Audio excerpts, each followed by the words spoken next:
현실 같은 꿈을 꾸는 남자. 그는 하늘에서 내려온 빛을 발견하게 되는데요.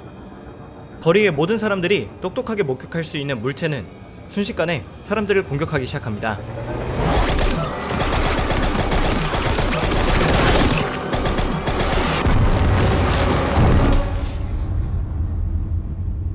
피터는 곧이어 이것이 꿈이었다는 것을 알게 되지만 그는 일하는 중에도 일을 마치고 뒷정리를 할 때조차도 이상한 환영을 보게 되는데요.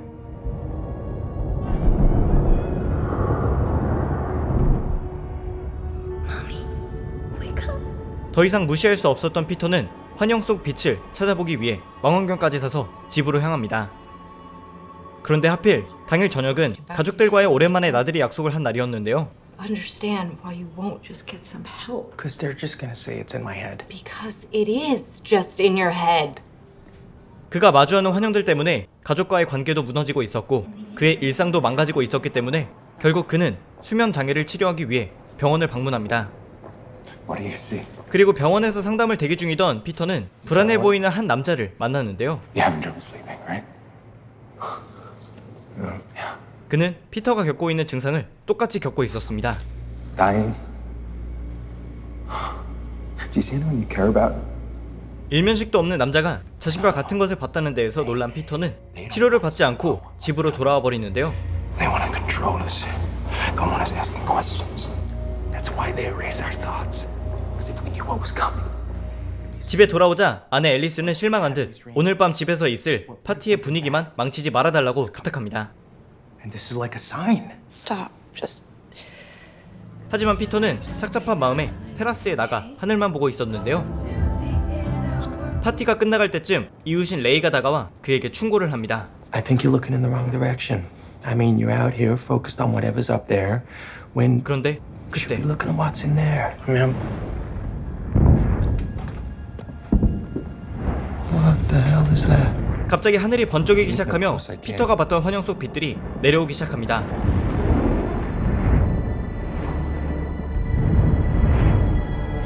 그리고 그들 중 피터의 동네로 내려오는 한 개의 물체.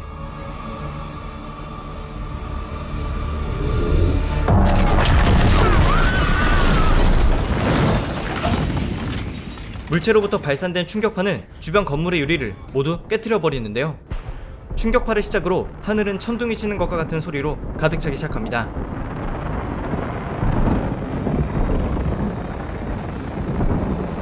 당장 대피를 해야 하는데 파티 중에 자리를 비운 아이들을 찾으러 피터와 이웃 부부는 아래층으로 내려가는데요.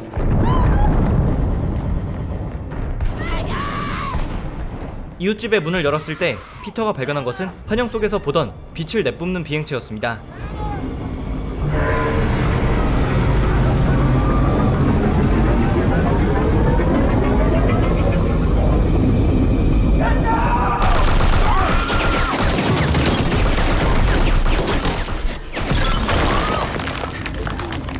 비행체가 지나갈 때까지 기다린 그들은 엘리베이터에 있던 딸들을 구출해 각자의 집으로 돌아갑니다.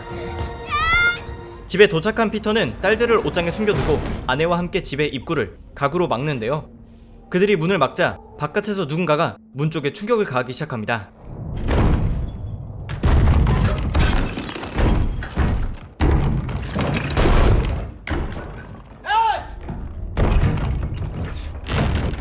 그리고 잠잠해지는 바깥의 존재.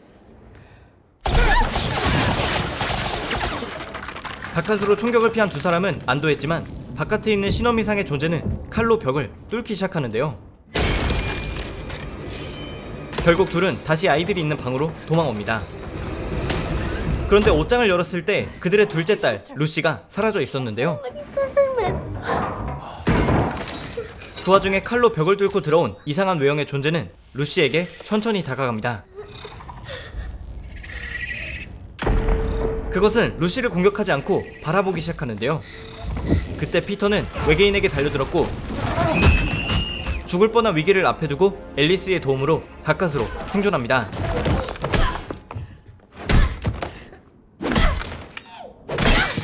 이들은 집안도 안전하지 못하다고 생각하고 옥상으로 이동하기 시작하는데요. 다행히 옥상에는 이웃인 레이의 가족들만 기다리고 있었습니다. 옥상 너머에서 보게 된 도시의 광경은 더욱 참혹했는데요. 그들의 바로 건너편 건물에는 도움을 요청하는 사람들로 가득했습니다. 그리고 그때 며칠 동안 갖은 환영에 시달린 피터와 공포에 질렸었던 남자는 어떻게 외계인들의 공격을 이겨낼 수 있었던 것인지, 얼굴이 보이지 않는 그들의 정체는 과연 무엇일지.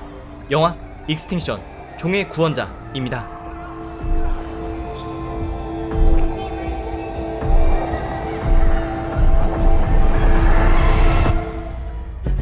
익스팅션 종의 구원자는 벌써 넷플릭스에 공개된 지 1년이 지난 영화입니다.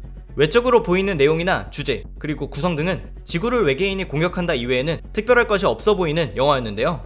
제작자들이 이러한 점을 잘 인지하고 있었는지 주인공이 겪고 있는 정신적인 문제의 발현부터 외계인들의 지구 공격 시작까지 영화의 초반 20여 분 만에 기본 설정들을 갖추고 바로 하이라이트로 넘어가는 인상을 주었습니다.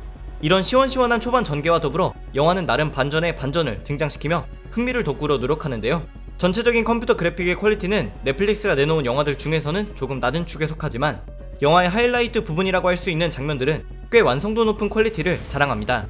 배우들의 연기, 특히나 앤트맨 시리즈에서 만나볼 수 있었던 마이클 페나의 활약은 그간 코믹한 이미지가 강했던 배우에 대한 인상을 바꿀 수 있는 계기가 되기도 했는데요. 한 가지 영화를 보실 예정의 분들께 경고드리고 싶은 것은 바로 주인공 피터와 앨리스의 아이들인 하나와 루시에 대한 점입니다. 수많은 영화에서 어린 캐릭터들이 공포스러운 상황에 처할 때 관객들의 마음을 답답하게 하는 행동을 한다는 점은 다들 어느 정도 아실 거라 생각하는데요. 근데 익스팅션에 나오는 하나와 루시는 정말 그 수많은 어린이들 중에서도 최정상급으로 관객들을 답답하다 못해 열받게 하는 대표적인 캐릭터들입니다. 어린아이니까, 혹은 영화의 극적인 전개를 위해 등 이 아이들의 비정상적인 행동에는 다양한 이유가 있을 수 있지만 그 정도와 반복되는 횟수가 지나치다 보니 익스팅션은 주인공을 위기에 빠뜨릴 방법이 그렇게 없나라는 생각이 남을 정도였습니다. 종합적으로 익스팅션 종의 구원자는 클리셰 속에서 나름의 독창성을 갖추려 한 영화이지만 이야기를 전개하는 방식과 궁극적으로 영화가 주는 메시지가 기존 영화들과 별반 다르지 않기 때문에 추천작이라고 하기는 힘들 것 같은데요. SF 장르를 좋아하시는 분들이라면 중반부 이후부터 흥미를 느끼시리라 생각되기 때문에 시간이 여유로우실 때 한 번쯤 보시는 것도 나쁘지 않다고 생각합니다. 오늘의 영상은 여기까지였습니다. 감사합니다. 지금까지 삐맨이었습니다.